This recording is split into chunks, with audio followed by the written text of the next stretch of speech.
saya Nabila Cahya Ramadhani di dalam berita Kaltim hari ini. Ada 200 perusahaan yang berstatus penanam modal asing di Indonesia tidak pernah membayar pajak selama menjalankan perusahaannya di Indonesia. Contohnya ada perusahaan berinisial PA yang tidak pernah membayar pajaknya selama menjalankan perusahaannya di Indonesia. Mereka melakukan pengemplangan pajak ini beralasan karena mereka rugi. Padahal jika dilogikakan, jika memang mereka rugi, mengapa mereka masih menjalankan bisnisnya di Indonesia? Yang saya takutkan bukanlah mereka benar-benar rugi, melainkan mereka hanya berpura-pura rugi dengan mereka yang memanipulasi data keuangan.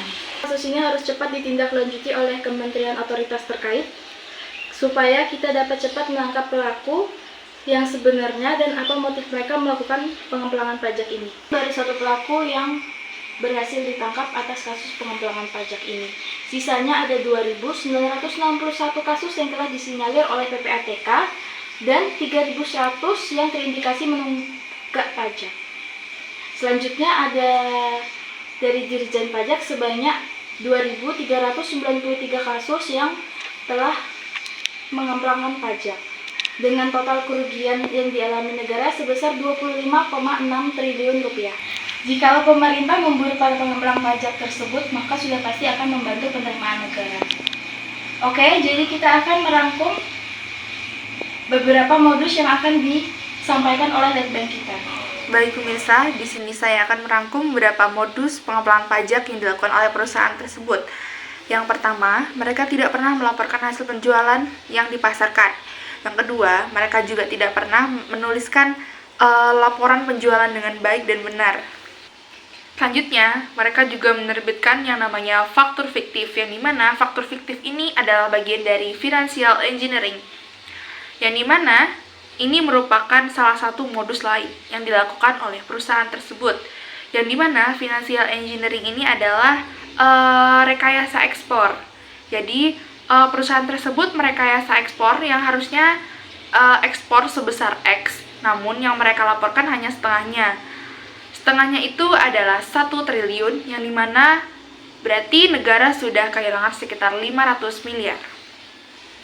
Selanjutnya ada modus lain, yaitu transfer pricing, yang dimana transfer pricing ini sendiri adalah suatu modus yang sering dilakukan oleh perusahaan-perusahaan yang sering mengemplang pajak, yang dimana transfer pricing ini adalah suatu harga untuk jasa yang dilakukan negara untuk negara lain. Contohnya ada perusahaan Z, yang dimana perusahaan Z ini melakukan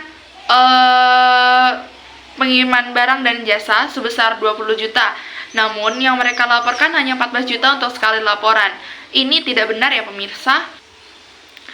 Turunannya mengakibatkan pembayaran pajak yang seharusnya mereka bayarkan tidak sebesar yang harusnya mereka bayarkan ke negara. Audit pajak sudah sangat lazim dengan hal ini, jadi kita tunggu saja mereka untuk membongkar para pengemplang lain. Oke, jadi ini sedikit tayangan saat penangkapan salah satu perusahaan yang mengemplang pajak di Kalimantan Timur. Oke, baik pemirsa, itu tadi jabaran singkat tentang transfer pricing. Pemerintah yang bijak juga harus berani memburu pengemplang pajak. Selamat pagi Pandi, silakan duduk. Selamat pagi. Ibu Pipa, sebagai CEO yang berpengalaman dan terkenal, saya meminta Bu Pipa untuk memegang cabang perusahaan skincare saya di Indonesia. Apakah Ibu bersedia? Saya bersedia untuk kerjasamanya. Terima kasih Pandi.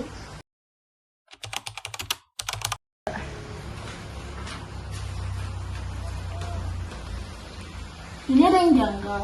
Sepertinya perusahaan Pandi melakukan penyelenggaraan pajak selama usaha di Indonesia. Ini tidak bisa dibiarkan, ini harus ditindak tegasi.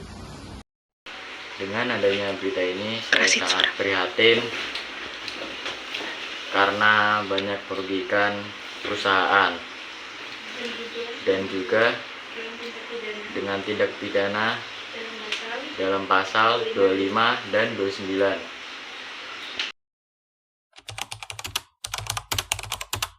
Selamat pagi Bu Afifah. Selamat pagi Bu Nanda. Silakan dulu. Mengenai masalah ini sangat serius, karena ini dapat merugikan Anda, dan pajak yang dibayar tidak sesuai dengan nominal.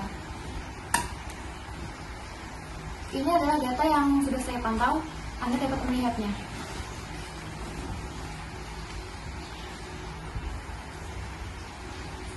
Benar, hal ini sangat merugikan. Di tahun 2023, Pak Andi membayar pajak hanya 35% dari yang seharusnya dibayar. Hal ini tentu saja jumlahnya sangat sedikit.